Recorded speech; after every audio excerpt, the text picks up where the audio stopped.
Olá, eu me chamo Carolina Luzia Bernard, sou aluna graduanda do curso de Pedagogia da Faculdade de Ciências e Letras da Unesp Campus de Araraquara.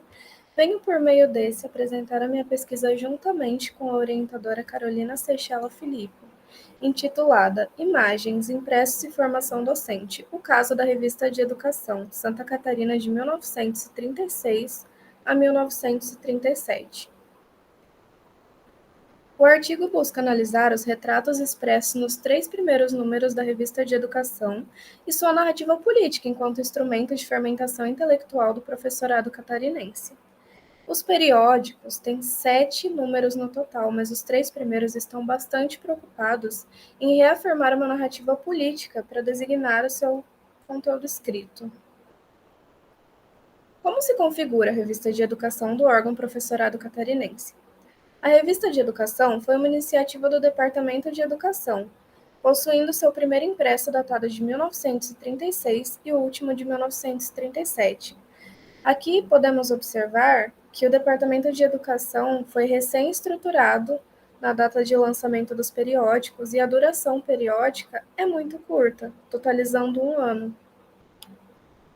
Aparelhagem da Revista de Educação. Se apresenta como fonte de conhecimentos práticos do professorado catarinense, ou seja, a revista se propõe como conhecimentos técnicos para a instrução de professores catarinenses, colocando em pauta o ruralismo, clubes agrícolas, orientações de higiene, orientações de atividades físicas, etc. Então, ela traz bastante conteúdo imagético a respeito disso, principalmente da 4ª à 7ª numeração da revista. Mobiliza grandes nomes vinculados à reforma Orestes Guimarães, de 1911, e Trindade, de 1935.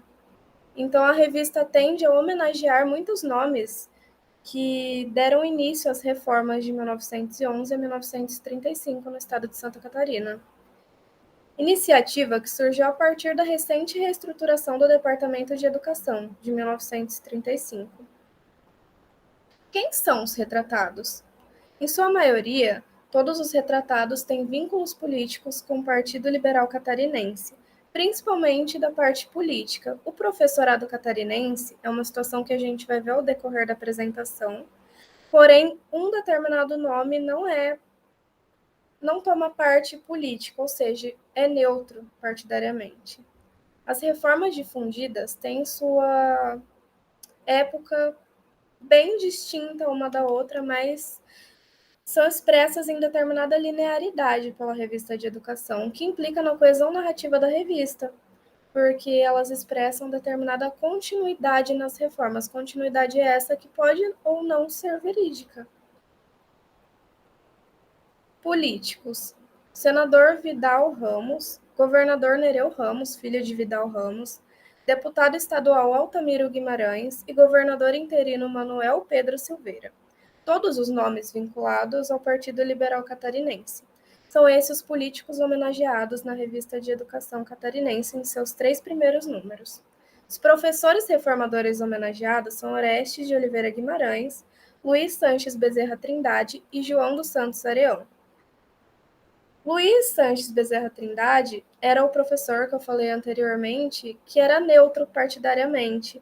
Foi também o que mais atuou dentro de sala de aula. Os outros tiveram sua atuação mais voltada às reformas mesmo, mas Luiz Bezerra Trindade, ele teve sua atuação voltada à sala de aula e depois à reforma política. Construção da linearidade. A relação dos nomes de políticos, reformadores e reformas em uma perspectiva de continuidade. Na revista, é possível a gente observar que eles retratam com determinada continuidade os projetos políticos apresentados nas 2 reformas. Porém, a gente pode questionar isso levantando a hipótese de que talvez tenha um motivo por trás dessa linearidade na perspectiva retratada na revista de educação, já que, por exemplo, Orestes Guimarães já estava morto em seu ano de homenagem da publicação de revista de educação, e eles tratam como se fossem cooperadores e continuadores das determinadas reformas, o que pode ou não ser verdade. A manutenção familiar de poder, a apresentação do antigo como novo. Por exemplo, como é o caso de Nereu Ramos, com o Coronel Vidal Ramos, seu pai. Nereu Ramos é apresentado pela revista de educação como uma figura inovadora e revolucionária. Porém, ele veio de berço político, tanto é que, em sua homenagem, a gente vê que a sua idade na imagem difere da tua idade atual quando homenageado. Retratos políticos.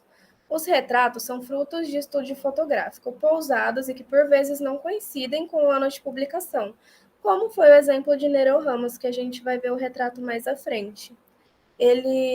Todos os homenageados, foram retratados fotograficamente pousados, com trajes sociais, etc.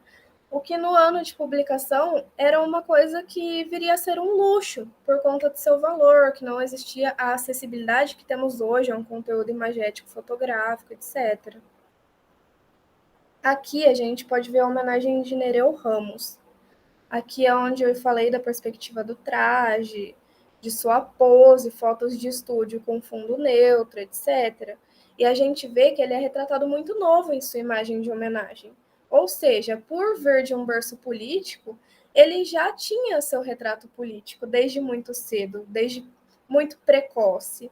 E mesmo assim, ele é apresentado como novo e revolucionário pela revista de educação, permitindo determinada perspectiva de linearidade. A hipótese é que, a partir dos pressupostos levantados anteriormente em uma breve análise, pode-se supor que a revista de educação buscou validar, a partir de uma narrativa política partidária, que fosse capaz de legitimar os novos moldes de ensino presentes em seu conteúdo escrito.